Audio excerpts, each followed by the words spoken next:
इस कार्यक्रम के पुण्यार्चक हैं श्री रमेश सरावगी, श्री किरण सरावगी, श्री अनिल सरावगी, श्रीमती जयश्री सरावगी, श्री ऋषभ कुमार सरावगी, श्रीमती ऋषा सरावगी, श्री मयंक सरावगी, श्रीमती शैली सरावगी, श्री उमंग सरावगी, श्रीमती मेहुल सरावगी, श्री शुभम सरावगी, श्रीमती अवंतिका सरावगी, कुमारी सात्विकी, चिरंजीव एकांश, चिरंजीव यथार्थ Saraogi, firm Saraogi Udyog private limited and Saraogi global private limited.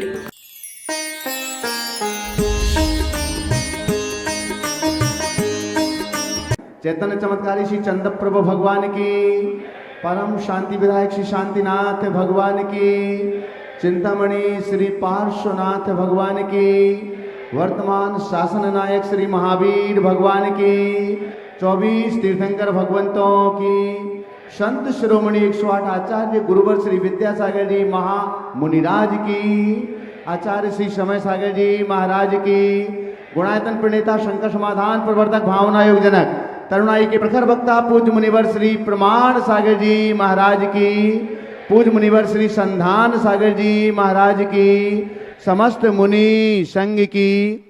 आइएगा बंधु, टीवी चैनल का सबसे लोकप्रिय कार्यक्रम शंका समाधान के इस दिव्य सत्र को आप सभी लोग मध्य प्रदेश की राजधानी भोपाल स्थित आचार्य श्री विद्यासागर प्रबंध विज्ञान संस्थान तथा श्री विद्या प्रमाण गुरुकुलम के दिव्यतम परिसर से देख और सुन रहे हैं।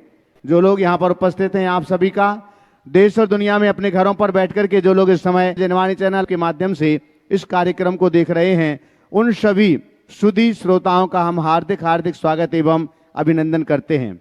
आइएगा बंधु, हम पूज्य श्री के पावन श्री चरणों में प्रार्थना करें इस मांगलिक शंका समाधान के लिए।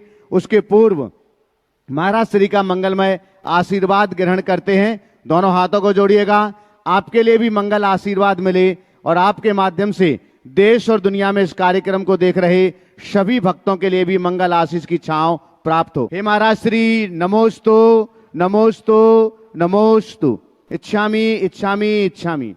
आइएगा बंधु, जैसे कि हम सभी लोगों के लिए मालूम है, पूज्य श्री का मंगलमय चातुर्मास गुरुकुलम के इस दिव्यतम परिसर से संपन्न हो रहा है और प्रतिदिन लोग इन नौनिहाल बच्चों के उज्जवल भविष्य के लिए, इनके शिक्षा और संस्कार को उन्नत बनाने के लिए अपनी चंचला लक्ष्मी का सदुपयोग करते हैं, अपनी संपत्ति को उसमें लगाते हैं ताकि आगे जाकर के उनके लिए भी ज्ञानार्जन के लिए सुफल मिले। और आज जो लोग गुरुकुलम से जुड़े हुए हैं, हम उनके नामों की घोषणा कर रहे हैं। जो लोग ऑनलाइन चैनल के माध्यम से सुन रहे हैं, वे लोग भी गुरुकुलम से जुड़ सकते हैं। गुरुकुल गौरव के रूप में 11 लाख रुपए की राशि से, गुरुकुल नायक के रूप में 5 लाख रुपए की राशि से, विद्या विभूति के रूप में 2,51,000 रुपए की राशि से, गुरुकुल मित्र के रूप में 1,21,000 रुपए की राशि से और गुरुकुल प्रेमी के रूप में 51,000 रुपए की राशि से जुड़ सकते हैं। आज जो गुरुकुलम से जुड़े हुए हैं, गुरुकुल गौरव के रूप में 11 लाख रुपए की राशि से, हम उनके नाम की उद्घोषणा कर रहे हैं। एक बार जोरदार करतल ध्वनि से आप उनका सम्मान करेंगे और आपके टीवी स्क्रीन पर उन परिवार की चित्र भी चल रहे हैं। प्रातःकाल वो यहाँ पर थे, शांतिधारा भी उन्होंने संपन्न की थी। श्रीमती चांद देवी, लोकेश जैन, रेखा जैन, हार्दिक हितांश जैन, संपूर्ण झांझरी परिवार, कला वज, चिंटू जैन, डिम्पल जैन, प्रियांशु, खुशी जैन, वज परिवार, ये दोनों परिवार अजमेर और किशनगढ़ से गुरुकुल गौरव के रूप में गुरुकुलम से जुड़े हैं। तो एक बार जोरदार करतल ध्वनि से। गुणायतन के ट्रस्टी भी हैं आप। साथ ही में गुरुकुलम से आज गुरुकुल प्रेमी के रूप में श्री विनय, रेखा, विभोर, गरिमा, आश्वी, दिव्य जैन भवानी नगर भोपाल से जुड़े हुए हैं। अगर यहाँ उपस्थित हैं तो मैं बहुत सम्मान के साथ आमंत्रित करता हूं, पधारें, मंच पर पधारें। आपके सम्मान के लिए मैं यहाँ पर आमंत्रित कर रहा हूं महावीर जी, सिद्धार्थ लेक सिटी और साथ में राजेश जी, कृपया पधारें। और आज जो गुरुकुलम से जुड़े हुए हैं, चलेगा, एक बार जोरदार जोरदार करतल ध्वनि के साथ में सम्मान कीजिएगा। आइएगा बंधु, इसी के साथ में आज गुरुकुलम से गुरुकुल मित्र के रूप में जुड़े हुए हैं सतीश, मनीषा जी, आयुषी, श्रेया, हमारे बीच नासिक बिलासपुर से हैं। अगर यहाँ उपस्थित हैं तो मंच पर पधारें। सतीश, मनीषा, आयुषी, श्रेया, नासिक बिलासपुर, नासिक महाराष्ट्र और बिलासपुर से हैं। आज गुरुकुल मित्र के रूप में गुरुकुलम से जुड़े हुए हैं। 1,21,000 रुपए की राशि से गुरुकुल मित्र के रूप में जुड़े हुए हैं। कल मनीषा जैन का जन्मदिन है और उसके उपलक्ष्य में एक गुरुकुलम से जुड़े हुए हैं। एक बार जोरदार करतल ध्वनि से उनके उज्जवल भविष्य की कामना के साथ में शिक्षा और संस्कार में उन्होंने अपनी संपत्ति का सदुपयोग किया हुआ है। बंधुओं, आज गुरुकुल मित्र के रूप में ही 1,21,000 रुपए की राशि से जुड़ रहे हैं सुनीता, अभिषेक, रोमा, भव्य, अमेय, छतरपुर, कुप्पी वाला परिवार, अवधपुरी, सरला, पैरा डाउन यहाँ हैं। अगर यहाँ पर उपस्थित पधारिएगा। बहुत ही अनन्य गुरु भक्त हैं कुप्पी वाले परिवार और छतरपुर से हैं, अवधपुरी, सरला, पैराडाइज यहाँ पर रहते हैं आज गुरुकुल मित्र के रूप में। और आपके सम्मान के लिए मैं आमंत्रित कर रहा हूं यहाँ पर चंद्रकला जी पाटनी और श्वेता जी जैन, कृपया पधारें और आज जो गुरुकुल मित्र के रूप में गुरुकुलम से जुड़े हुए हैं उनको मेमेंटो प्रदान करके उनका सम्मान करेंगे। साथ ही मैं यहाँ पर आमंत्रित कर रहा हूं अनन्य गुरु भक्त हैं मंजू प्रदीप जी हरसोला, पिपलानी भोपाल से हमारे बीच हैं और मंजू जी का जन्मदिन है। उस जन्मदिन के उपलक्ष्य में आज वे गुरुकुलम से जुड़ रहे हैं गुरुकुल प्रेमी के रूप में। तो आ जाइएगा, पधारें। बंधुओं, एक बार पुनः मैं चाहूंगा कि आप सभी लोग भी गुरुकुलम से जुड़ सकते हैं गौरव के रूप में, गुरु नायक के रूप में, विद्या विभूति के रूप में, गुरुकुल मित्र और गुरुकुल प्रेमी के रूप में। तो मैं यहाँ पर आमंत्रित कर रहा हूं मंजू प्रदीप जी हरसोला, जो मंजू जी के जन्मदिन पर गुरुकुलम से जुड़ रहे हैं गुरुकुल प्रेमी के रूप में। और आपके सम्मान के लिए मैं महावीर जी, और साथ में राजेश जी आ जाइएगा, पधारें। जोरदार जोरदार करतल ध्वनि के साथ में सम्मान करें। जो लोग यहाँ पर उपस्थित हैं, अगर आप गुरुकुलम से जुड़ना चाहते हैं तो हमारे कार्यकर्ता यहाँ पर रहेंगे। आप अपना संकल्प पत्र भर के यहाँ तक भेज सकते हैं और ससम्मान हम इस मंच पर आपके लिए आमंत्रित करेंगे। बंधुओं, आने वाले 4-5 दिन बाद परवरात पर्यूषण पर प्रारंभ होने जा रहे हैं। सभी शिविरार्थियों की लगभग तैयारियां हो चुकी हैं। यहाँ पर भी शिविर की संपूर्ण तैयारियां पूर्ण हो चुकी हैं और इस बार जो संख्या निर्धारित की गई थी यहाँ के स्थान और बाकी चीजों को देखते हुए उस संख्या से भी आगे बढ़कर के शिविरार्थियों ने अपना रजिस्ट्रेशन किया हुआ है।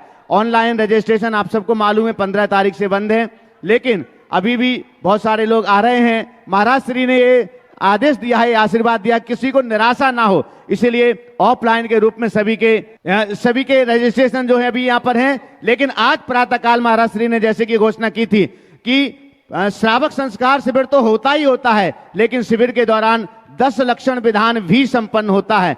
तो उस 10 लक्षण विधान के लिए जो लोग शिविर में पूरे समय नहीं बैठ पा रहे हैं किन्हीं कारणों, तो वे अकेले विधान के अनुष्ठान को संपन्न करने के लिए भी यहाँ पर बैठ सकते हैं। यहाँ पर उनकी भोजन की व्यवस्था, आहार की व्यवस्था, शुद्ध आहार की व्यवस्था की जाएगी, आवास व्यवस्था को छोड़ करके। और अगर आप शिविर में भी भाग लेना चाहें तो भी आपकी व्यवस्था यहाँ पर की जाएगी।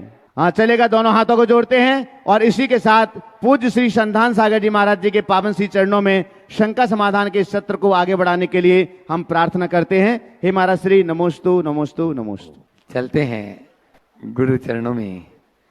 आज का यह है शंका समाधान का सत्र। इस पावन धरा से अपन प्रारंभ करते हैं और इस महायज्ञ में इसी प्रकार से आप लोग जुड़ते चले जाएं और यह जो रथ चालू हुआ है निश्चित रूप से अपने गंतव्य तक पहुंचे, ऐसी भावना के साथ में यह शंका समाधान का सत्र अपन प्रारंभ करें। प्रथम प्रश्न के लिए प्रदीप जी, मंजू जी हरसोला, पिपलानी, गुणायतन ट्रस्टी भी और आज गुरुकुल से अभी प्रारंभिक रूप में जुड़ चुके हैं और आगे बढ़ेंगे। वे अपना प्रश्न गुरु चरणों में कर रहे हैं, तैयार रहेंगे। अपने बीच में नासिक बिलासपुर से सतीश जी, मनीषा जी, आयुषी, श्रेया जैन, वे तैयार रहेंगे। वे भी अग्रिम पंक्ति में आ जाएं ताकि वे अपना प्रश्न कर सकें। इधर आगे आ जाएं। नमोस्तु भगवान। अभी वर्तमान में अधिकांश जिनालयों में जो रत्नकरंड श्रावकाचार्य की पुस्तक होती है प्रभु, वो उसमें सदासुख लाल जी के टीका वाला ग्रंथ अधिकांश मंदिरों में रत्नकरंड श्रावकाचार्य का पढ़ाया और पढ़ा जाता है। उस ग्रंथ का अवलोकन करने पर यह देखा कि 450 पृष्ठ के उस ग्रंथ में एक बीच में 250 पृष्ठ के लगभग की एक भावना अधिकार उन्होंने अपनी ओर से लिखा हुआ है।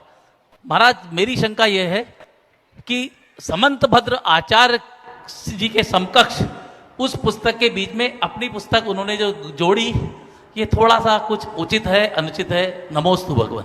देखिए, सदाशिवदास जी जैन जगत के एक बड़े ही प्रतिष्ठापित विद्वान थे, त्यागी थे, तत्वज्ञानी थे।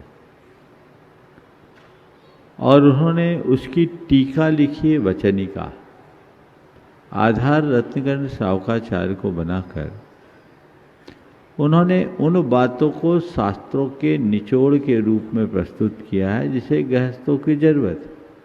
खासकर भावना अधिकार में उन्होंने संलेखना का बहुत उत्तम विवेचन किया है।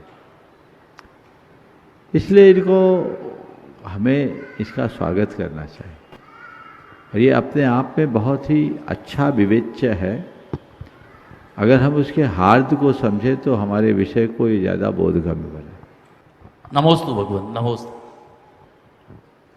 आज जो गुरुकुल मित्र से जुड़े हैं सतीश जी, मनीषा जी, आयुषी, श्रेया जैन, नासिक बिलासपुर से अपने बीच में एक बार जोरदार ताली बजाते हुए इस पूरे परिवार का स्वागत अभिनंदन कर दीजिए।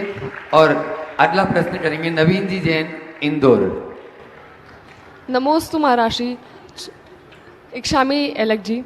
महाराज जी, मेरा प्रश्न ये है कि चाहे वो 10-12 साल की दोस्ती क्यों ना हो या फिर अभी नई नई दोस्ती क्यों ना बनी हो, टूटती सारी दोस्ती है और भरोसे सब तोड़ते हैं। अभी मैं 12th के बाद अभी बाहर जाऊंगी नेक्स्ट ईयर, तो मैं किस बेसिस पे किसी पे ट्रस्ट करूं? क्योंकि मैं एक ऐसी बच्ची हूँ जो बहुत अच्छा रहती है, सबके साथ सब हेल्प करती है, और कभी कभी थोड़ा एक्सपेक्ट भी वही कर लेती कि सब वही अच्छा करेंगे, तो उसमें थोड़ी गड़बड़ हो जाती है। सबसे पहली बात तो मैं कहूँगा कि किसी पे भरोसा मत करो, खुद पे भरोसा रखो। समझ गए? जो दूसरों पर निर्भर हो जाता है वो प्रायः धोखा खाता है। दोस्ती रखना, भरोसा मत रखना, अपेक्षाएं कम से कम रखना। दोस्ती आज के समय में केवल एक दूसरे के साथ निभाने का बहाना है। ये बिल्कुल सही कही है कि नई और पुरानी सब दोस्तियां एक दिन टूटती है।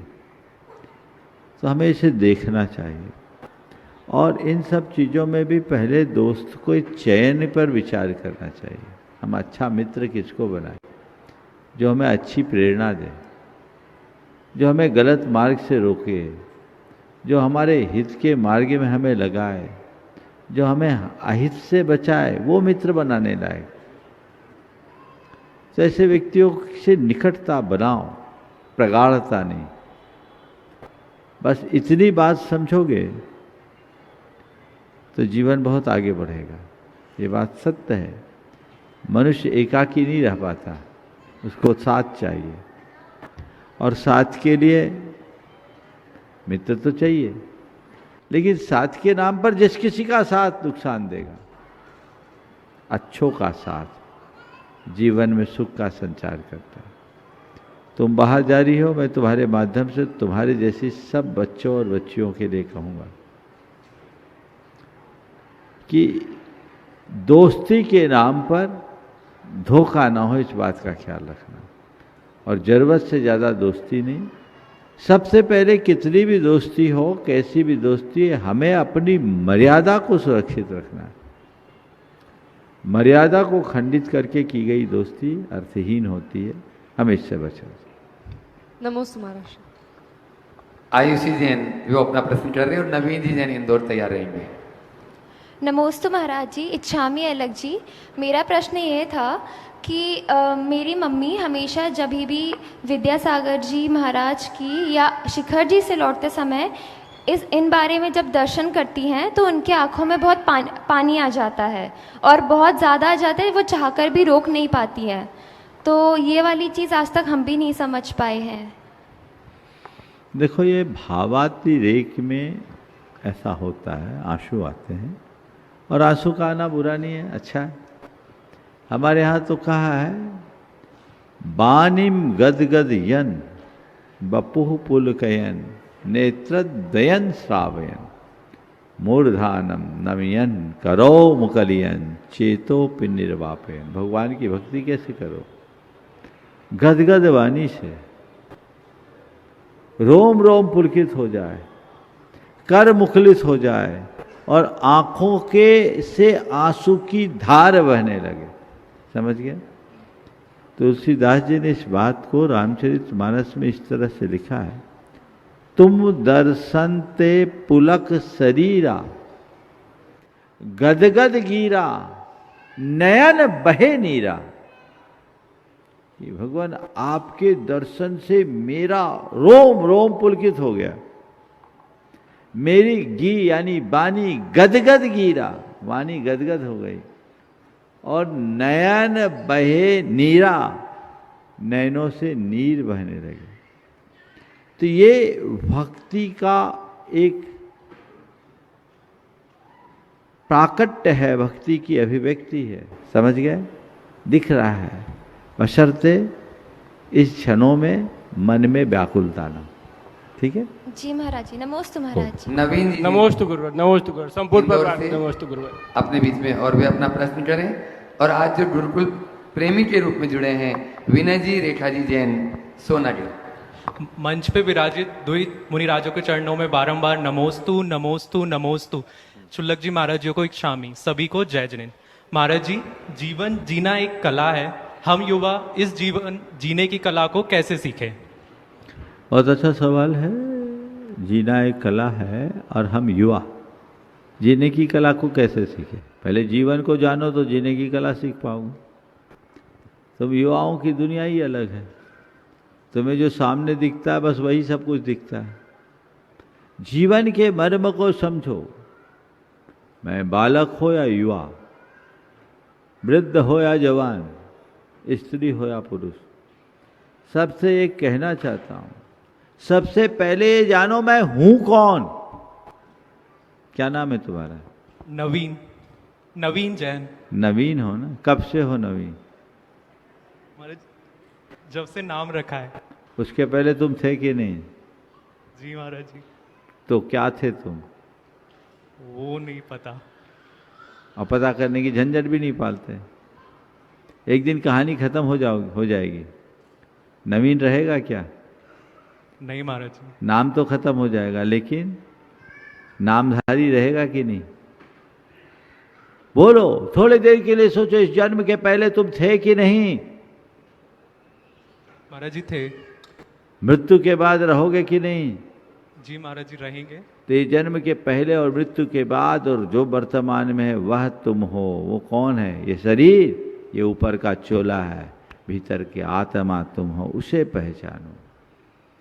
सबसे पहले हर युवा अपने जीवन के मर्म को जाने कि मैं एक आत्मा हूं, शरीर ऊपर का चोला है, मैं देह नहीं चेतन हूं। ऐसा भेद विज्ञान अपने साथ। समझ गए? जी महाराज। फिर उसके बाद जीवन में 4 बातों को आत्मसात करें आत्मज्ञान के साथ। क्या? पहली बात, मुझे अपने जीवन के वास्तविक लक्ष्य को पाना है। ठीक? दूसरी बात, भोगों में डूबना नहीं है। समझ गए? तीसरी बात, जीवन में आध्यात्मिकता को लाकर उतार चढ़ाव में ठहराव रखना है। और चौथी बात, अपनी श्रद्धा को मजबूत बना करके चलना है। यदि ये 4 बातें आ जाएगी तो जीवन कभी विचलित नहीं होगा, स्थिर बना रहे। विनय, रेखा जी नमोस्तु महाराज जी। गुरुकुल प्रेमी सोनागिर से, और साथ में सुनीता जी, अभिषेक जी जैन गुरुकुल मित्र से आज जुड़े हैं अवधपुरी से। एक साथ हो जाएं, उन्हीं के साथ में सुनीता जी और अभिषेक जी भी। नमोस्तु महाराज जी, नमोस्तु नमोस्तु। आशु जैन आपसे प्रश्न पूछना चाहेगी। नमोस्तु नमोस्तु नमोस्तु महाराज जी। इच्छामी शुल्लक जी, मेरा ये प्रश्न है कि जीव हिंसा करना पाप होता है, लेकिन हम जब भी अपने शरीर या घर की सफाई करते हैं तो उसमें भी हिंसा होती है।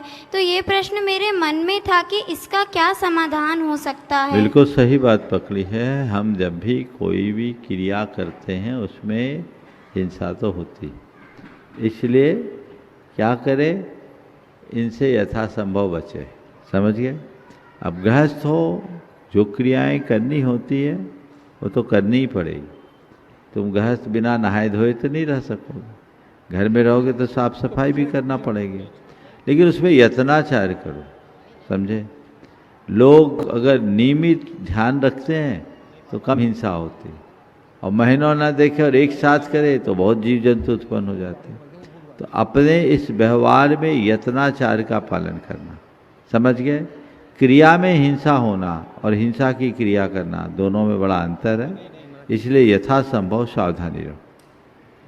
नमोस्तु महाराज। सुनीता नमोस्तु जी, महाराज जी। अभिषेक जी जैन कुप्पी परिवार है, वे अपना प्रश्न करें और उसके बाद में तैयार रहेंगे आमर लोकेश मनीषा जैन अवधपुरी। नमोस्तु गुरुदेव, नमोस्तु गुरुदेव, नमोस्तु गुरुदेव। हे गुरुदेव, मेरे और मेरे कुप्पी परिवार की ओर से आपको बारंबार नमन करती हूँ। हे गुरुदेव, मेरी बहुत दिनों की इच्छा थी, आज मुझे नवधा भक्ति मिली, मैं बहुत ही खुश हूँ, बहुत खुश हूँ। गुरुजी, मेरी एक शंका है कि जैसे कभी कभी धार्मिक कार्यों के करने में मैं मतलब इधर मंदिर के प्रोग्राम या किसी भी तो टाइम से नहीं पहुँच पाती हूँ, घर दूर होने के कारण। तो कभी कभी मन खेद छिन्न हो जाता है कि मैंने ये घर कहाँ से ले लिया।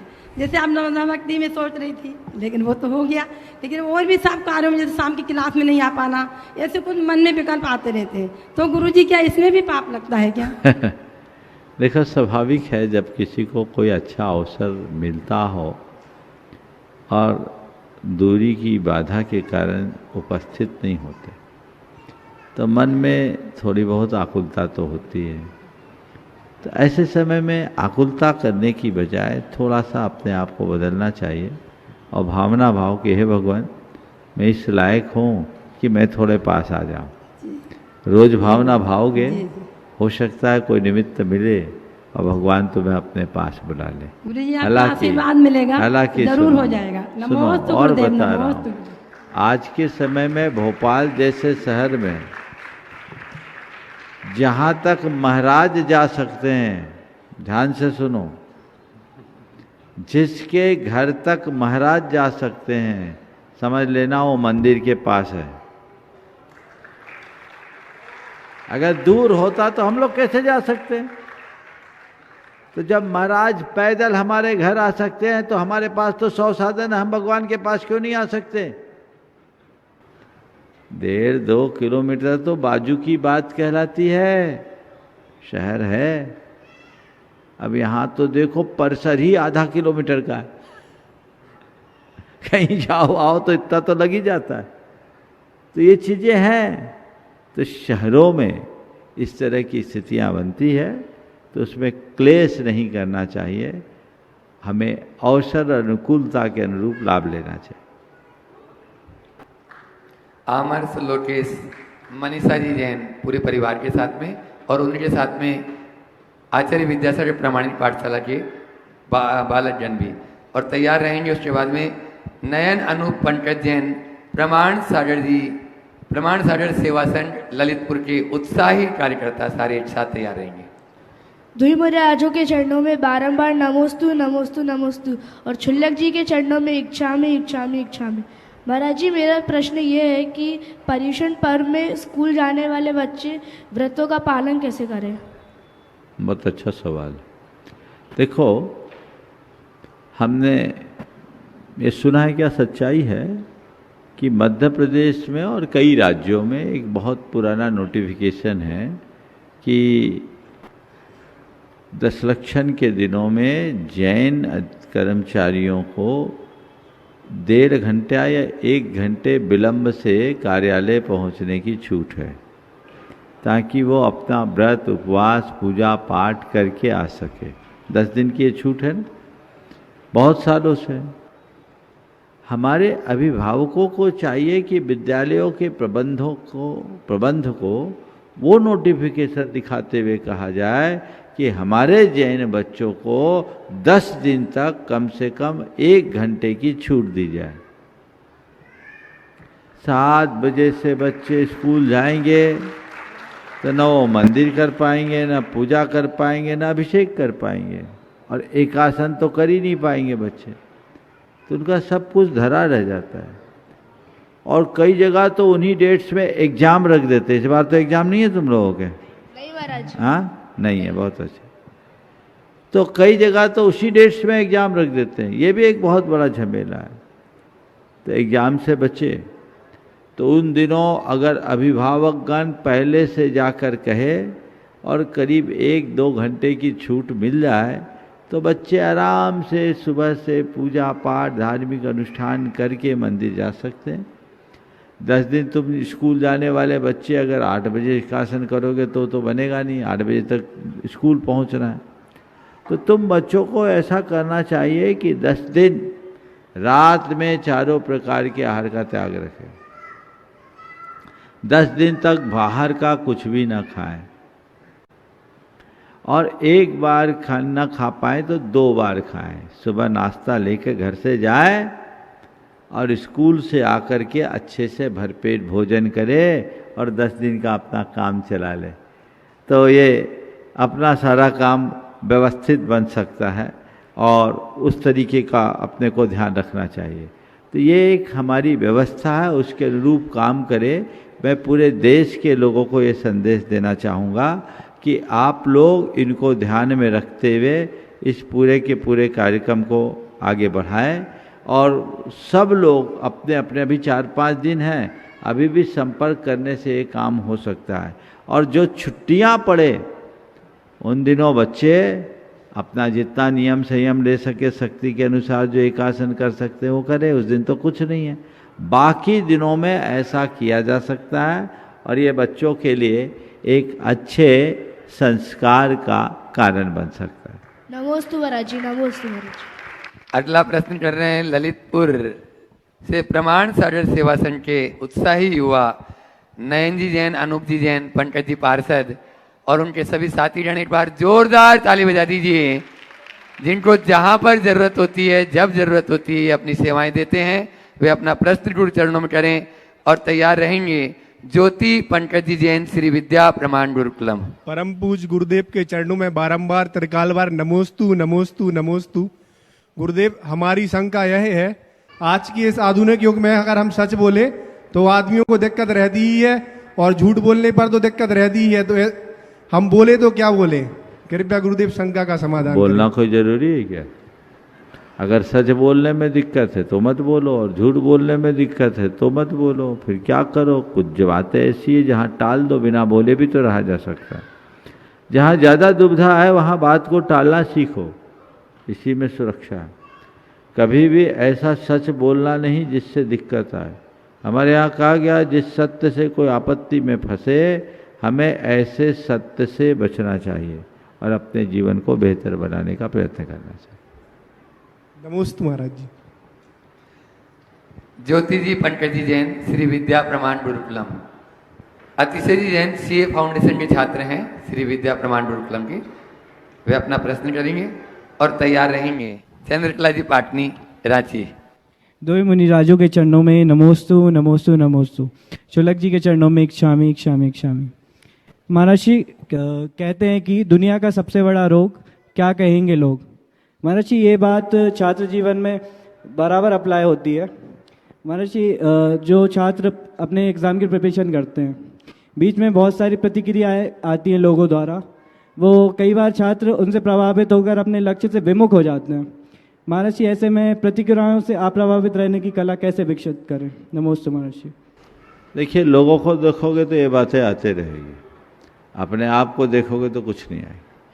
व्यक्ति को चाहिए कि अपने लक्ष्य को अपने सामने रख कर के चले, कभी भी लक्ष्य विमुख ना हो और अपना आचरण पवित्र रखे, अपनी निष्ठा शुद्ध रखे, तो लोगों के कहने से कोई फर्क नहीं पड़ता।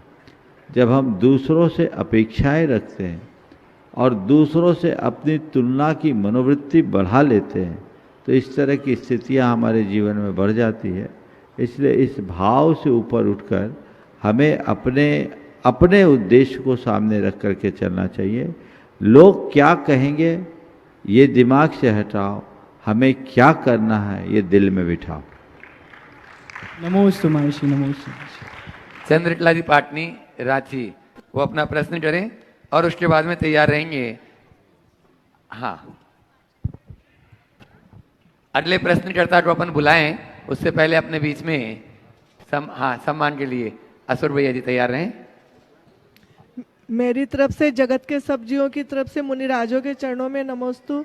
सब शुल्लक जी महाराज के चरणों में इच्छामि। महाराज श्री जन्म के साथ जीभ तो मिल जाती है, जन्म के साथ जीभ तो मिल जाती है, लेकिन उसकी सदुपयोग करने की कला हर किसी में नहीं आती, तो उसका सदुपयोग किस प्रकार से हो? बहुत अच्छा सवाल किया। जन्म के साथ जीव तो हर मनुष्य को मिलती है, परंतु उसका सदुपयोग करने की कला हर किसी को नहीं आती। आपने पूछा है अपनी जिह्वा को का सदुपयोग करने की कला कैसे सीखे। वाणी की शक्ति को समझे, बोली के महत्व को जाने, हर पल ये बात अपने मन मस्तिष्क में अंकित करे कि मेरे वचनों का क्या असर होता है। सहज दशा में बार बार ये दोहराए, मुझे सही बोलना है, सुंदर बोलना है, सीमित बोलना है, सार्थक बोलना है, मुझे वचनों पर संयम रखना है। यदि ये भावना बार बार दोहराई जाए तो हम अपनी वाणी पर बहुत कुछ नियंत्रण रखने में सक्षम हो सकते हैं। आइएगा बंधुओं, हमारे बीच यहाँ पर गुरु चरणों के अनन्य भक्त और गुणायतन के शिरोमणि संरक्षक श्रीमान राजेंद्र जी कटारिया साहब हमारे बीच है अहमदाबाद से। हमें आपकी जोरदार करताल ध्वनि के बीच उन्हें आमंत्रित करता हूं। इसी के साथ ही प्रवीण जी, शालिनी जी जैनम ग्रुप से, मैं उन्हें भी आपकी जोरदार करताल ध्वनि के बीच इस मंच पर आमंत्रित करता हूं। साथ ही इस मंच पर हैं श्री कौशिक जी जैन, विधायक हमारे बीच, मैं उन्हें भी बहुत सम्मान से इस मंच पर आमंत्रित करता हूं। और साथ ही श्रीमान दिलीप जी पांड्या डाइन ग्रुप, में उनके लिए भी आमंत्रित करता हूं। इस सम्मान पधारें। दिलीप जी पांड्या गुणायतन के संस्थापक सदस्य ट्रस्टी के रूप में हैं। बंधुओं, ये बहुत पुण्यशाली परिवार हैं। श्रीमान राजेंद्र कुमार जी कटारिया अहमदाबाद गुजरात से हमारे बीच हैं, गुणायतन के शिरोमणि संरक्षक हैं। और आप सभी जानते हैं, अभी सुशीला भाभी इतने दिन चौका लगा करके गई हैं, तो श्री अशोक जी पाटनी के ये समधी जी हैं और एक बार जोरदार करताल ध्वनि से गौरवशाली परिवार से जुड़े हुए हैं। तो मैं आमंत्रित कर रहा हूं आपके सम्मान के लिए हमारे गुरुकुलम की टीम से अनुभव जी सर्राफ, नवरत्न परिवार से भी प्रेमचंद जी प्रेमी, रोहित सुगंधी लाल जी, कृपया पधारें। और हमारे महिला सम्मान के लिए मैं आमंत्रित कर रहा हूं श्रीमती चंद्रकला जी पाटनी रांची, कृपया पधारेंगे महिला सम्मान के लिए। आपकी तालियां अनवरत जारी रहना चाहिए। बंधुओं, मैं एक बात बीच में आपके लिए बता दूं, श्री कौशिक जी जैन जो विधायक हैं और उनके नाम एक रिकॉर्ड है, कांग्रेस से बीजेपी में आने के बाद वे सबसे ज्यादा मतों से, सबसे ज्यादा वोटों से विजयी होकर के पहुंचे हैं। तो एक बार दोनों हाथ ऊपर उठा करके जोरदार सम्मान अनवरत जारी। बंधुओं, श्रीमान दिलीप जी पांड्या डाइन ग्रुप से हैं और गुणायतन के संस्थापक सदस्य हैं। एक बार मैं सभी अतिथियों का बहुत बहुत अभिनंदन करता हूं और आप लोग भी तालियां बजा करके इन सबका अभिनंदन करें। नमोस्तु महाराज जी। महाराज जी, मुझे ये पूछना है, बच्चे कई बार बहुत जिज्ञासा करते हैं कि जैसे हम लोगों का निधन होता है तो आत्मा अलग हो जाती है, शरीर अलग हो जाता है। तो जब आत्मा अलग हो जाती है और वो स्वर्ग और नर्क, स्वर्ग के सुख या नर्क के दुख भोगती है, तो ये स्वर्ग और नर्क के दुख या सुख आत्मा भोगती है कि वहाँ पे फिर उनको फिर से शरीर मिलता है इन भोगों को भोगने के लिए? बहुत सुंदर, बहुत अच्छा सवाल है कि मृत्यु के उपरांत, प्रश्न का सार है, मृत्यु उपरांत जब आत्मा नए जन्म स्थान में जाती है तो वहाँ के सुख दुख का संवेदन शरीर सहित करती या शरीर रहित? सवाल अच्छा है। देखिए, संसार में आत्मा बिना शरीर के नहीं रहती। अधिकतम जैन शास्त्रों के अनुसार यह जीव 3 समय तक शरीर रहित होता है। इस अवधि में फिर वो नए शरीर के निर्माण की प्रक्रिया प्रारंभ कर लेता है। एक छोटा सा विज्ञान बताता हूँ। हम लोगों के शरीर में ये एक स्थूल शरीर है जो दिख रहा है, इसके साथ सूक्ष्म शरीर होते हैं 2। एक जो हमारे शरीर का टेम्परेचर मेंटेन करता है, उसको तेजस शरीर कहते हैं, और दूसरा है एक कार्बन शरीर जो अत्यंत सूक्ष्म हमारे कर्मों का शरीर यानी संस्कारों का शरीर। जब हमारी मृत्यु होती है तो केवल ये स्थूल शरीर छूटता है, और स्थूल शरीर छूटता है वो भी थोड़े समय के लिए, 3 समय के लिए। हमारा जो सूक्ष्म शरीर है वो कर्मजन संस्कार से जुड़कर हमें नए जन्म स्थान तक ले जाता है। वहाँ पहुँचने में संसार में कहीं भी जाए मैक्सिमम 3 समय यानी काल की सबसे सूक्ष्मतम इकाई। एक परमाणु को क्रॉस करने में जितना टाइम है समझ लो उतना एक समय, बहुत सूक्ष्म। उतने समय में मैक्सिमम 3 समय में ये आत्मा एक जन्म स्थान से दूसरे जन्म स्थान तक पहुंच जाती। वहां जाते ही सबसे पहले क्या करते हैं, ये आत्मा नए शरीर के निर्माण की प्रक्रिया प्रारंभ करने के क्रम में कुछ विशेष प्रकार की भौतिक शक्तियां प्राप्त करती है। ऐसी शक्तियां जिससे नए शरीर का निर्माण और नव जीवन का संचार कर सके।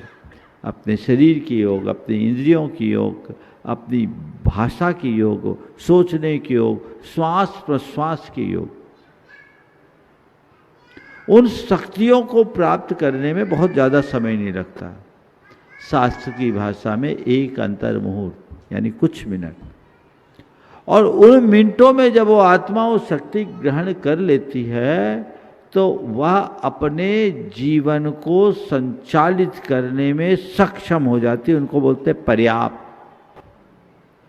और उसी शक्ति के बदौलत ये नए शरीर का निर्माण होता है। आधुनिक विज्ञान की भाषा में कहें तो जब बच्चा जन्म लेता है तो उसमें जीन्स और क्रोमोसोम्स का डेवलपमेंट होता है। ये वही आरंभिक प्रक्रिया है, और धीरे धीरे 9 महीने में बाहर निकलते हैं। हम मनुष्यों को, पशु पक्षियों को टाइम लगता है। देव और नारकी तो एक अंतर मुहूर्त में ही पूरी तरह विकसित हो जाते हैं। उनको किसी माँ के पेट से नहीं जन्मना होता, वे औपाधिक जन्म वाले होते हैं। उनकी एक स्थान होता है और उसमें उत्पन्न होते हैं। देवों का भिन्न रूप में और नारकियों का भिन्न रूप में, विस्तार से मैं नहीं कह रहा हूँ। लेकिन वहाँ जाते ही नया शरीर मिलता है। देव दिव्य सुखों का अनुभव करते हैं और नारकी दारुण दुखों का। दोनों में इतना अंतर है। इसी शरीर के निमित्त से सुख मिलता है, इसी शरीर के निमित्त से दुख भी। और भी कोई पूछ रहे हैं? कौशिक जी पूछेंगे? हाँ, कटारिया जी। राजेंद्र जी कटारिया जी। हाँ गुरुवर जी, मैं राजनीतिक क्षेत्र में काम कर रहा हूँ, तो वहाँ रागी राग है यानी स्वार्थी स्वार्थ है, तो मैं राग से बेराग की ओर कैसे जा सकूँ, वो मुझे मार्गदर्शन दीजिए। देखो भाई, आपने ऐसा सवाल किया है, अगर मैं उत्तर दूंगा तो आपका धंधा ही चौपट हो जाएगा। राजनीति में रहते हुए राग से वैराग्य की ओर कैसे आऊं? हाँ, लेकिन मैं कह सकता हूं, एक वैरागी का वैराग अलग होता है और एक राजनेता का वैराग अलग होता है। राजनेता भी वैरागी हो सकता है। कैसे? स्वार्थ से ऊपर उठकर कर्तव्य भाव से काम करो, आप राजनेता होकर के भी वैरागी की श्रेणी में आ सकेंगे। बस वही इतना कर लो। अगर हमारे देश के सभी नेता ऐसे हो जाए तो देश का काया पलट हो जाए। उसी दिन जितने भी भ्रष्टाचार और भांति भांति के अनाचार हैं सब दूर हो जाएंगे। तो बहुत अच्छा है, आपने ऐसी भावना भाई, कम से कम ये लगा तो कि मैं कहीं कुछ गलत ट्रैक पर हूँ। बचे रहो, एक प्रेरणा जगह। हालांकि बहुत कठिन है काजल की कोठरी से बेदाग निकलना। हो जाऊंगा, लेकिन चाहोगे तो सब होगा। बहुत बहुत आशीर्वाद। कटारी जी बोलेंगे? हाँ, राजेंद्र जी कटारिया जी। जय जिनेन्द्र। नमोस्तु महाराज जी, नमोस्तु नमोस्तु, इच्छामि इच्छामि। मैं ये पूछना चाहता हूँ कि आज के ज़माने में सभी लोगों को समय का अभाव रहता है और फिर भी जिन मंदिर लोग जाते हैं, अभिषेक करते हैं और माला भी वगैरह फेरते हैं और ज़्यादा समय नहीं दे पाते हैं, या शाम को फिर दिन दर्शन कर लिया, उस वक्त उस भाव में, उस चीज़ में, इस काल में उसको क्या गति, कैसे क्या प्राप्त होगा? बहुत अच्छा सवाल है। देखिए, धर्म क्रिया में नहीं है, भावों में। धार्मिक क्रियाओं में रुचि लेना बहुत अच्छी बात है और एक धार्मिक व्यक्ति की ये पहचान भी है। रुचिपूर्वक धार्मिक क्रियाएं करनी चाहिए, लेकिन रुचिपूर्वक धार्मिक क्रियाएं करने में समय की सीमा तो रहती है। कई लोग हैं जो धार्मिक क्रियाएं करते हैं पर अंदर से वैसा भाव नहीं रखते, उनको क्या लाभ मिलेगा कह नहीं सकता। पर बहुत सारे लोग हैं जो अपने व्यस्तता और समयाभाव के कारण धार्मिक क्रियाएं करते नहीं हैं, कर नहीं पाते, लेकिन उनका मन धार्मिकता से जुड़ा रहता है। तो मैं मानता हूं ऐसे लोग भी धर्मी हो सकते हैं। इस बात का मलाल मत रखिए कि मेरे से धर्म नहीं होता। इस बात के लिए संकल्पित हो जाइए कि मुझे अधर्म से बचना है।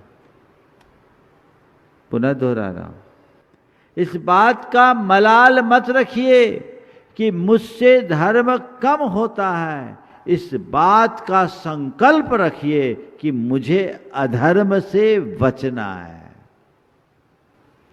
मंदिर में 2 पूजा ज्यादा कर लो और बाहर आकर उससे ज्यादा अधर्म कर लो तो क्या मतलब है उस धर्म का?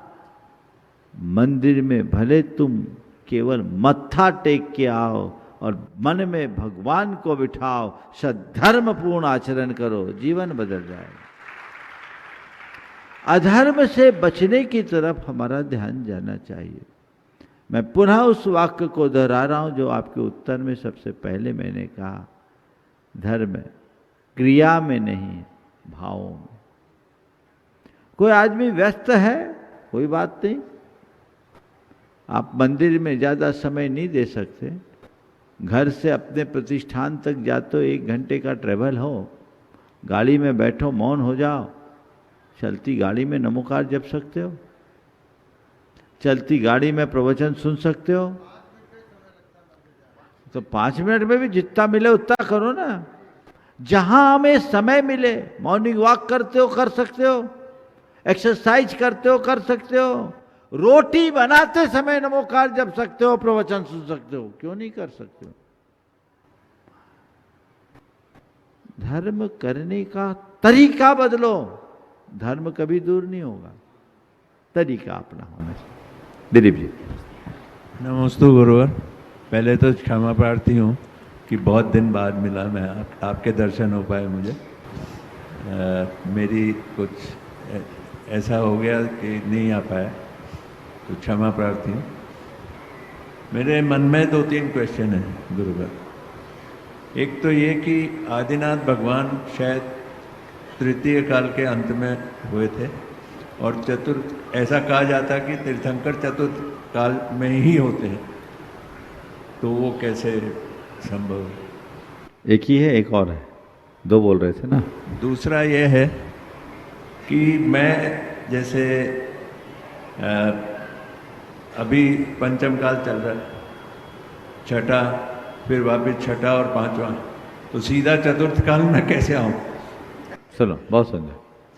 पहला जो सवाल है कि भगवान ऋषभ देव तृतीय काल में कैसे आ गए, चौथे में ही आना था, बिल्कुल चौथे में ही आना था, लेकिन ये हुंडाओ सर्पनी काल दोष के कारण उनका जन्म तृतीय काल में ही हुआ, निर्वाण भी तृतीय काल में ही हो गया, और इसी वजह से भगवान महावीर का निर्वाण भी चौथे काल में के अंत में होने की जगह 3 वर्ष 8.5 माह पहले हो गया। ये काल का दोष। आपने पूछा है कि महाराज अब ये पंचम काल चल रहा है, फिर छठवां आएगा, फिर छठवां आएगा, फिर पांचवा आएगा, मैं चौथे काल में कैसे जन्म लूं? मैं आपसे कहता हूं, चौथे काल में जन्म लेना न लेना ये तो भविष्य की बात है। मेरी बात को ध्यान से सुनो। चतुर्थ काल में जन्म ले पाना न ले पाना ये भविष्य में छिपा है। मन में चौथे काल को बसाना आज भी संभव है। सम्यक दर्शन को धारण करो, मोक्ष मार्ग के अनुकूल प्रवर्तन करो। चतुर्थ काल आ गया, वो चौथे काल का जन्म व्यर्थ है जो मिथ्यात्व से मंडित हो, और ये पंचम काल का जन्म श्रेष्ठ है जो सम्यक्त से सुशोभित हो। तो ये मत सोचो कि मैं चौथे काल में जन्म ले लूंगा तो तर जाऊंगा। अनंतों बार चौथे काल में जन्म ले चुके होंगे हम आप भी, और जितने चतुर्थ कालवर्ती जीव होते हैं वे सब सम्यक दृष्टि होते हैं, ऐसा मत सोचना। अभी भी विदेह में लोग बोलते हैं विदेह जाए, मैंने कहा विदेह जाके क्या करोगे? विदेह बनने की बात करो। विदेह में मिथ्या दृष्टियों की संख्या ज़्यादा है, सम्यक दृष्टियों की कम। तो भेद विज्ञान हो, धर्म का सम्यक श्रद्धान हो, वो दृष्टिकोण अपने अंतरंग में विकसित हो जाए तो हमारा रास्ता प्रशस्त होगा और हम अपने जीवन का उद्धार कर सकें। हो गया? हाँ। आपका स्वास्थ्य कैसा है गुरु? हाँ, स्वास्थ्य कैसा है? बहुत अच्छा। दिख नहीं रहे? नहीं दिख रहे हैं, चलो। लेकिन दुबले हो गए आप। हाँ, बहुत सुंदर। भैया और कर रहे हैं। हाँ, पूज्य परमार साहब जी महाराज जी की चरणों में त्रय बार नमोस्तु। महाराज जी, मेरी जिज्ञासा ये है कि हम लोग कई तरह के व्यवसाय में व्यवसाय समूह चला रहे हैं, जिसमें कई व्यवसाय इस तरह के जिसमें प्रत्यक्ष रूप से नहीं पर अप्रत्यक्ष रूप से मान लो कुछ हिंसा होती है, तो उसका हम लोग वार्षिक प्रायश्चित कैसे करा जाए महाराज जी? देखिए, व्यवसाय में यथकिंचित हिंसा तो होगी। मैं अक्सर कहता हूँ व्यवसाय की हिंसा और हिंसा का व्यवसाय दोनों में अंतर है। हिंसा का व्यवसाय तो कभी सपने में मत करना, व्यवसाय के चुनाव में देखो।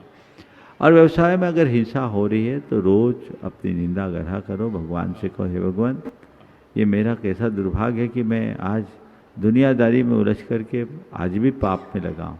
कब मेरा ये पाप छूटे और मैं व्यवसाय से अगर धन उपार्जित कर रहा हूँ तो उस उपार्जित धन का मैं सदुपयोग करूँ, सही रास्ते पे लगाऊँ, सद्व्यय करूँ, ताकि हमारे जीवन का रास्ता प्रशस्त हो।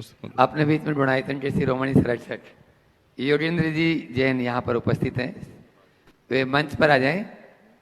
और उसके बाद में सरोज जी जैन, गुलजारी लाल जी जैन, गुणायतन ट्रस्टी। हाँ, योगेंद्र जैन पूरे परिवार के साथ में आ जाए। एक बार जोरदार ताली से उनका स्वागत कर दें। ठीक है, वे अपना प्रश्न गुरु चरणों में। गुलजारी लाल जी तैयार रहे। सरोज जी जैन, गुलजारी लाल जी हैं उपस्थित। बोलो। नमस्ते महाराज जी, अभी हमारी पूजाएं स्टार्ट होने वाली है, तो मैं थोड़ा सोच रही थी कि हम किस तरह ऐसा नियम ले सके कि जो हम पालन भी कर सके, और क्या हमें ध्यान रखना चाहिए? बहुत अच्छा सवाल है। तुम्हारे माध्यम से तुम्हारे जैसे सभी प्रोफेसर्स के लिए कहूँगा जो आज कहीं जॉब कर रहे हैं अथवा पढ़ाई कर रहे हैं, बच्चों के लिए ये 10 दिन को अपने से एकदम हट करके बनाओ, आम दिनों से हट के करो।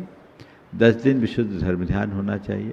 सुबह से थोड़ा जल्दी उठो, पूजा पाठ मंदिर जाओ, और बन सके तो 10 दिन एक आसन करो। एकासनों की व्यवस्था भोपाल के बहुत सारे मंदिरों में कर दी गई है, और वो कल अगर मेरे पास पूरी सूचना आ जाए तो मैं चाहूँगा कि आप लोग भैया जी के माध्यम से इस मंच से घोषणा कर दें। हालांकि व्हाट्सएप और अन्य माध्यमों से तो होगा ही। हर बच्चे जहाँ जहाँ वहाँ एक आसन करे, अपने आप को कसे, और जो ड्यूटी आवर्स है उसके अलावा जितना बन सके अपने जीवन को विशुद्धि में बनाए रखे और धर्म ध्यान के साथ। हाँ, गुणायतन ट्रस्टी सरोज जी, गुलजारी लाल जी जैन अपना प्रश्न करें। उसके बाद में अनिमेश जी जैन गोमी अपने साथियों के साथ तैयार रहे। महाराज श्री के चरणों में कोटि नमोस्तु नमोस्तु नमोस्तु। दो महाराज जी के चरणों में, तीनों छल्लक जी के चरणों में इच्छामी इच्छामी इच्छामी। महाराज श्री, मेरा प्रश्न वेदनीय कर्म से संबंधित है कि एक इंद्रिय से लेके 14 एक पहले गुण स्थान से लेके 14वें गुण स्थान तक साता और असाता दोनों वेदनीय कर्म रहते हैं, तो 13वें 14वें गुण स्थान में असाता वेदनीय कर्म कैसे हो सकता है? देखो वहाँ कर्म रहता है लेकिन जले हुए रस्सी की तरह रहता है, उसका अस्तित्व रहता है। जैसे बहुत बड़े लाइट में 0 वाट का बल्ब जला दो तो उसका क्या बल्ब, तो वहाँ अशाता बहुत अल्प का प्रभावी रहती है। तो 14वें गुण स्थान में भी जब तो 8 हाँ 14वें में भी रहता है, 13वें में भी रहता है। ये कर्म बंधा हुआ है, उसका अस्तित्व बना रहता है और अस्तित्व की अपेक्षा वो बना रहता है। समय आप सबका हो गया, यहीं पर विराम। बोलिए परम पूज आचार्य गुरुवर श्री विद्यासागर। इस कार्यक्रम के पुण्यार्जक थे श्री रमेश सरावगी, श्री किरण सरावगी, श्री अनिल सरावगी, श्रीमती जयश्री सरावगी, श्री ऋषभ कुमार सरावगी, श्रीमती ऋषा सरावगी, श्री मयंक सरावगी, श्रीमती शैली सरावगी, श्री उमंग सरावगी, श्रीमती मेहुल सरावगी, श्री शुभम सरावगी, श्रीमती अवंतिका सरावगी, कुमारी सात्विकी, चिरंजीव एकांश, चिरंजीव यथार्थ Saraogi, firm Saraogi Udyog private limited and Saraogi global private limited.